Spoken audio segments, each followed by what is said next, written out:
Hoje nós daremos sequência ao estudo do livro de Gênesis. Paramos no capítulo 35. Esse texto ele vai narrar o momento em que Jacó ele vai se retirar de Siquém e ele vai retornar para a casa do seu pai. Nesse percurso, ele vai parar em Betel e ele vai adorar o Senhor, ou ele vai oferecer um sacrifício, isso a pedido de Yahvé.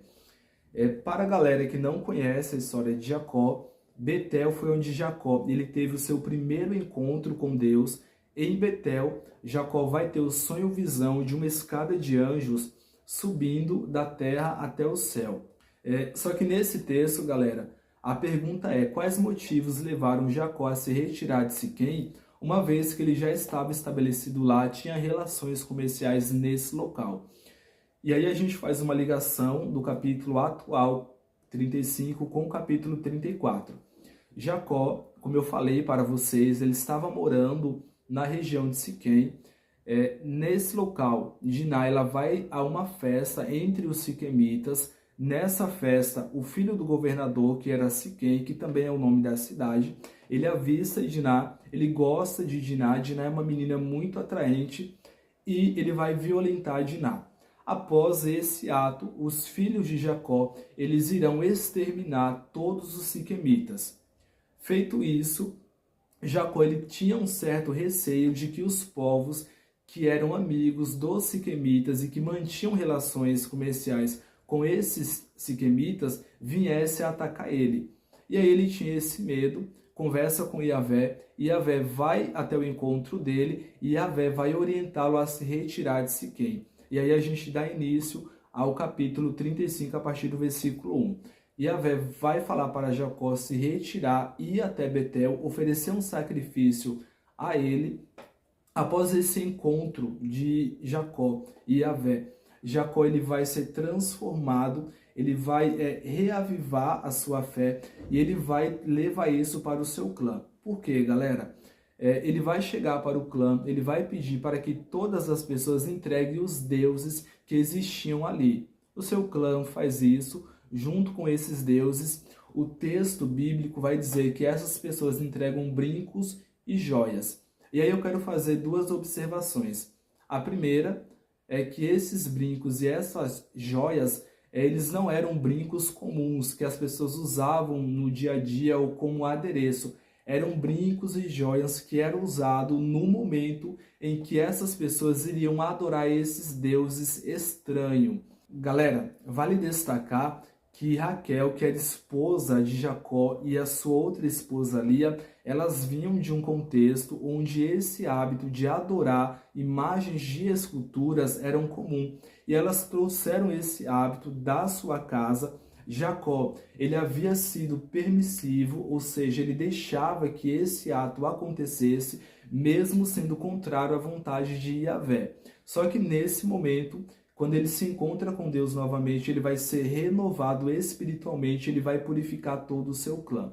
Outra observação, pessoas, é em relação ao encontro com Deus. A Bíblia não vai dizer como que se deu esse encontro, se foi pessoal, se o próprio Deus ele veio até Jacó, se foi através de um sonho, se foi através de uma visão ou se foi através de um anjo.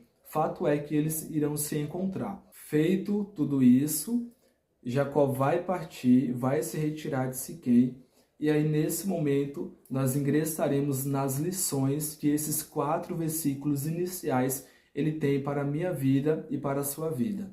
Galera, a gente percebe que a primeira lição é em relação a essa mudança de ares que Jacó ele faz. Ele estava em Siquém, ele vai se retirar, ou seja, ele mudou geograficamente de lugar. E além de mudar geograficamente de lugar, ele também vai mudar as pessoas com quem ele se relacionava, ele muda o contato. Talvez você se pergunte assim, mas Manuelis, o que isso significa? Em alguns momentos, galera, nós precisamos dessa mudança de ares, precisamos mudar as relações que temos, precisamos mudar, de certa forma, de amigos e em alguns momentos até de cidade, porque essa mudança ela traz uma renovação.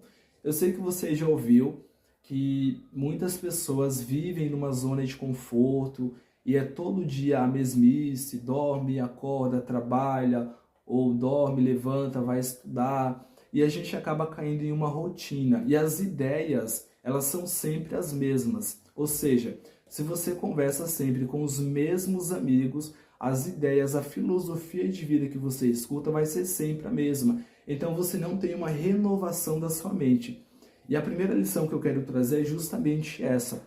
Em alguns momentos, principalmente quando a vida está difícil, quando a gente está enfrentando alguns problemas e a gente não vê solução ou resposta para esses problemas, nós precisamos ouvir uma ideia diferente, nós precisamos ter um contato com alguém diferente, porque essa pessoa, esse novo contato, essa mudança, esse novo ambiente vai proporcionar que você crie uma nova identidade e vai permitir também que os seus olhos eles se abram para algo diferente. Talvez você não consiga fazer uma mudança de local, uma mudança geográfica, mas você precisa sim conhecer novas pessoas e ter novas experiências. Isso é positivo para você. Pessoas, a segunda lição é em relação à adoração de ídolos. A gente consegue perceber que Jacó, ele professando o iavismo, a fé em Yahvé, ele vai permitir que a sua tribo ou o seu clã adore imagens de esculturas. E só após esse encontro com Deus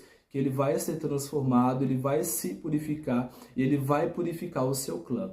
O que eu quero colocar com isso é que em alguns momentos nós temos alguns ídolos, não necessariamente é uma imagem de escultura ou de madeira, ou de concreto, ou de plástico, mas nós temos outros tipos de ídolos. E esses ídolos é tudo aquilo que ocupa o primeiro lugar na minha vida e na sua vida. E sempre que isso acontece, que a gente coloca Deus em segundo plano e a gente estabelece uma outra coisa, outra pessoa como prioridade, a gente tende a sofrer, a gente tende a quebrar a cara e a gente tende a trazer angústia e ruína sobre as nossas vidas. Porque o nosso guia, ele tem que ser justamente o nosso Deus. O nosso guia tem que ser a palavra de Deus. E quando eu coloco um outro guia, a direção e o fim que esse caminho ele nos conduz, ele é um fim triste. E sem querer, galera, dar lição de moral, dar sermão em você, começa a olhar para a sua vida e começa a se perguntar o que tem ocupado o primeiro lugar dentro do seu coração.